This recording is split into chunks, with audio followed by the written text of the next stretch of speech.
O Domingo Espetacular está no ar. E a gente começa com uma investigação jornalística exclusiva do maior golpe da história do país. A fraude milionária do INSS.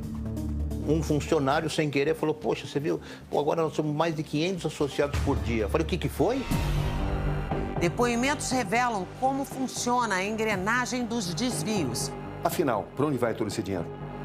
Eu encontrei os brasileiros que foram vítimas. Gente que mais precisa e que teve o dinheiro roubado. Essa assinatura não é sua? Não, não é minha. Como tudo começou? Os laranjas, os cabeças, é o que você vê agora. No rastro das fraudes contra os aposentados. Uma procura jornalística incessante. Mauro Bacana, para aqueles que desconfiam que o senhor se beneficiou desse esquema, como é que o senhor responderia? A caçada aos responsáveis pelo maior golpe da história do Brasil.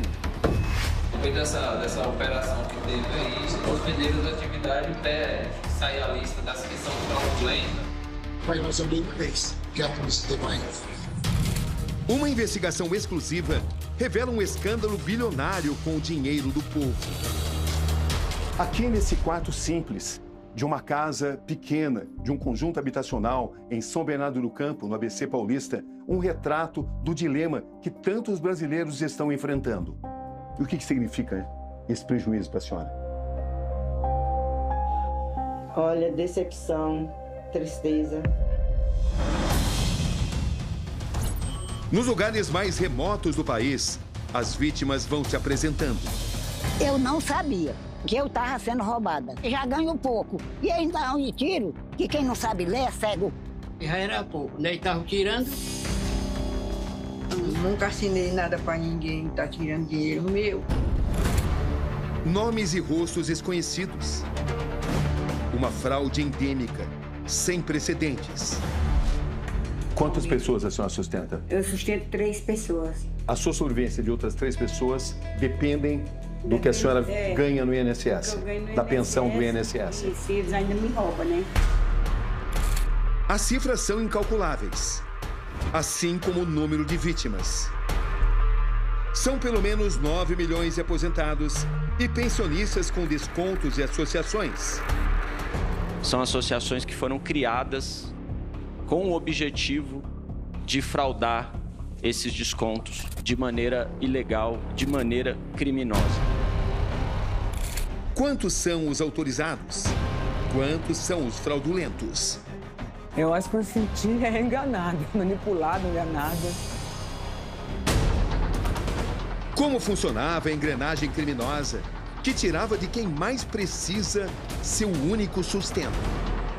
Esta é Dona Marlene. Desde que ela perdeu o marido há 12 anos, um mecânico, ela depende da pensão do INSS para sustentar a si própria, o neto de apenas 11 anos e a filha de 31 anos, que tem sequelas e um tumor cerebral. Para eles, esse roubo que tem sido feito todos os meses representa uma ameaça à sobrevivência. É uma questão de sobrevivência, porque além de ter que ir ajudar em casa, eu não tenho mais condições de trabalhar. Chegou a faltar dinheiro para comprar remédio para ela? Já faltou. De ficar assim, ela passar 1 ou 2 dias sem remédio, uma convulsão atrás da outra e correr atrás de ajuda e ter e aparecer ajuda, né? Por essa necessidade de comprar remédios muito caros, a senhora chegou a ficar perto de passar fome? Já teve dia de ter só o arroz, e não tem o feijão, não tem uma mistura. Um esquema criminoso eficiente. A venda de informações. A corrupção. Para realizar os descontos, as entidades precisam da autorização expressa de aposentados e de pensionistas. Mas na prática não era bem assim que acontecia. Edith Helena de Souza Silva, pernambucana, brasileira, 68 anos, auxiliar de máquinas aposentada, mais uma lesada no golpe do INSS. Eu tenho um documento que diz aqui o seguinte: declaro para os devidos fins estar plenamente ciente de que a presente tem como objetivo a minha espontânea adesão à Associação de Benefícios e Previdência, ABEMPREV. Essa assinatura não é sua? Não, não é minha. Só poderia assinar o seu nome para ver como é que é a sua assinatura? Vamos comparar. Esta é a assinatura verdadeira da dona Edith e essa é a que consta nesse documento. É semelhante, mas dá para se perceber que se trata de uma falsificação. A senhora jamais assinou esse documento? Não, jamais, jamais. Nem sabe do que se trata essa empresa? Não, nem sei, nem conheço. Os valores debitados nas aposentadorias variavam de R$30 a R$80 por mês para cada contribuinte. Olhando assim, até parece inexpressivo. Agora multiplique esse valor por milhares de descontos. Calcula-se mais de R$6 bilhões, tirados diretamente dos bolsos dos aposentados. A senhora confirma que a sua assinatura foi falsificada? Sim, só de eu assinar o papel da advogada, o próprio amigo dela de trabalho, eu não sou perito, mas essa assinatura está errada, é diferente. Quanto tempo isso perdurou? Então, que eles vêm usando essa má-fé desde 2022. Quanto que a senhora imagina que tenha perdido? Tá quase R$2.000, R$3.000 por ano. A senhora nunca tinha ouvido falar dessas empresas? Não. Inclusive, quando teve a primeira, que foi da Ambec, foi a primeira que foi feito o processo contra ela, não veio nenhum representante.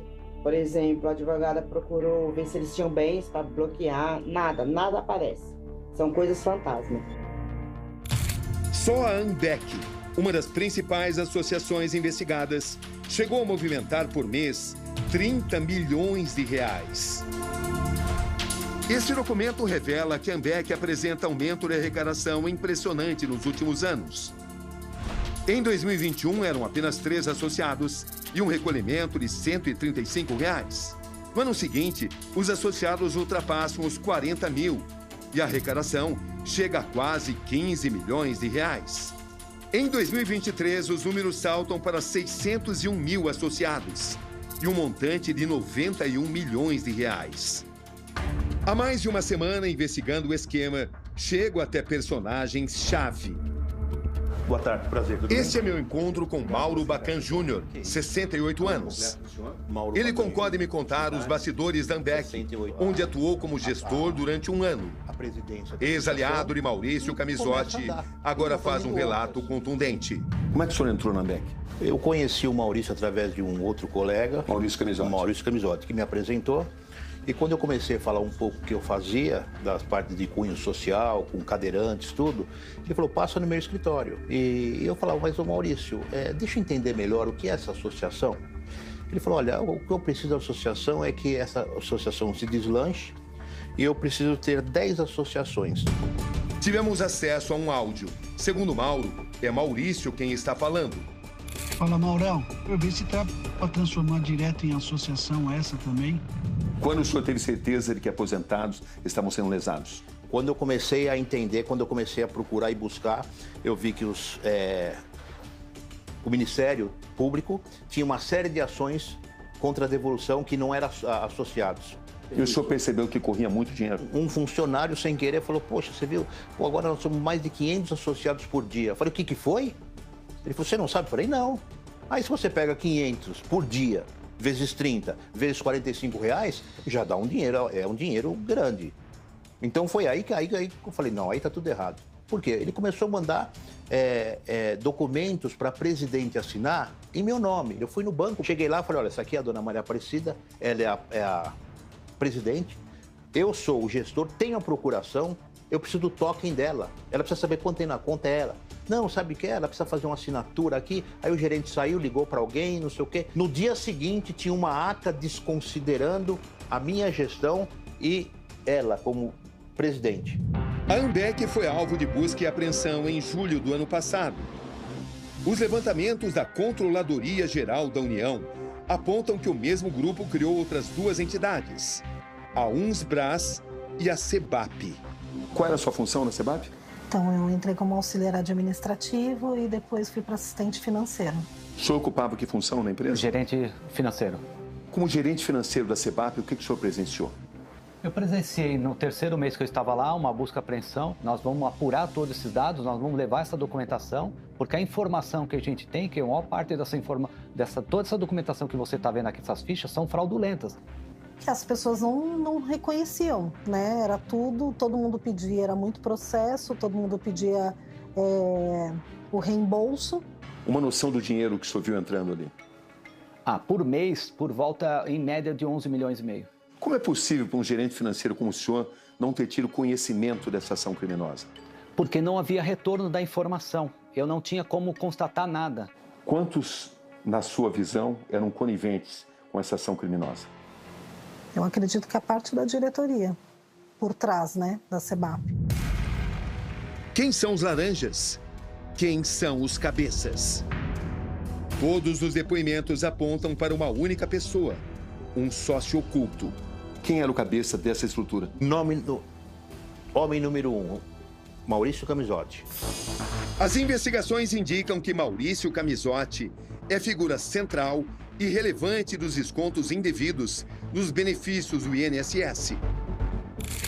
Nesse mesmo cenário surge outro personagem importante, Antônio Carlos Camilo, conhecido como Careca do INSS, apontado como grande intermediário do esquema, o elo entre as associações e servidores do alto escalão do INSS.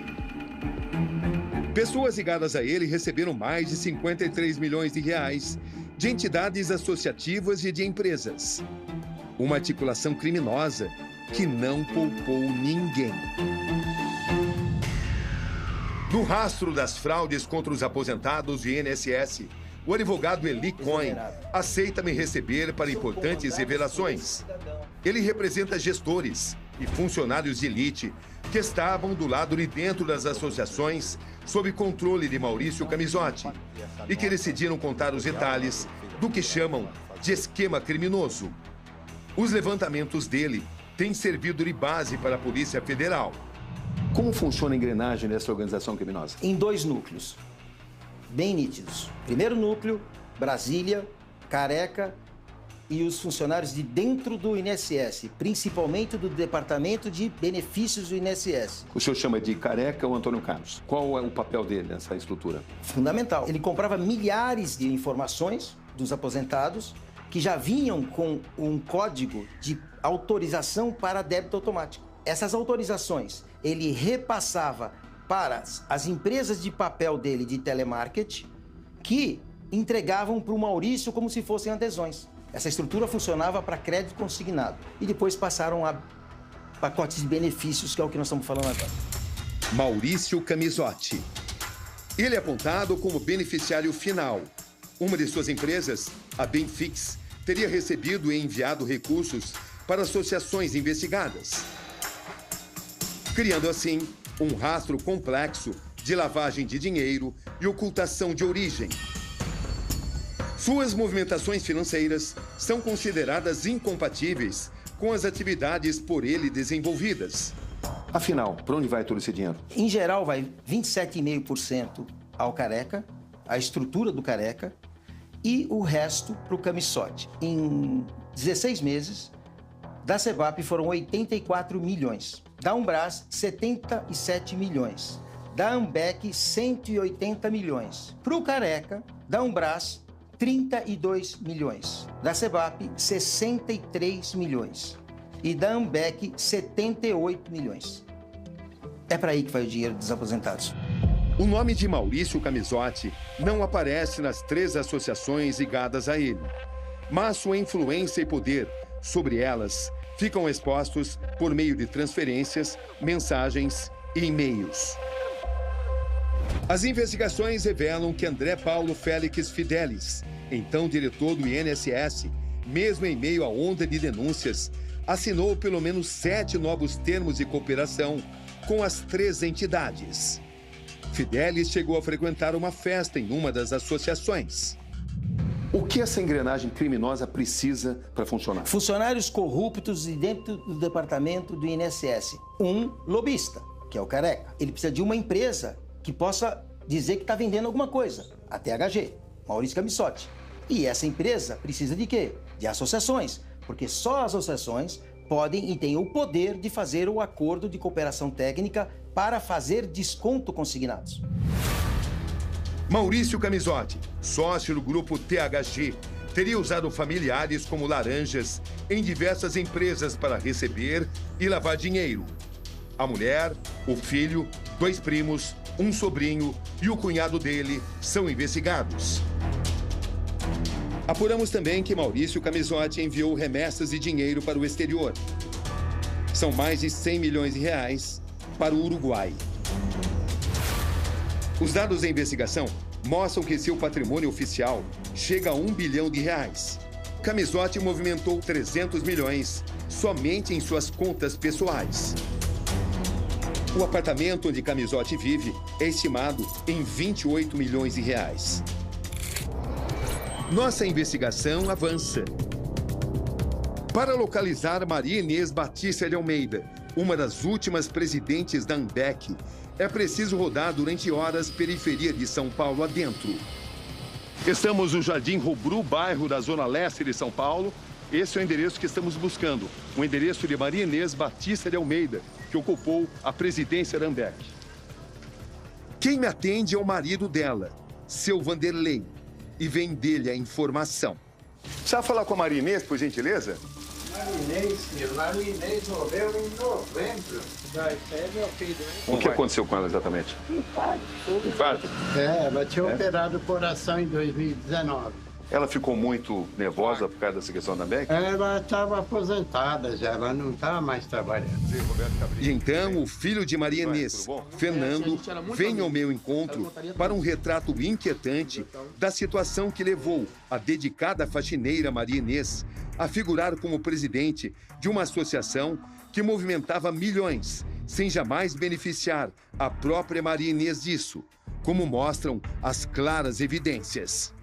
O que consta, Fernando, é que ela foi presidente da AMBEC e ela era uma pessoa humilde, né? É. Faxineira.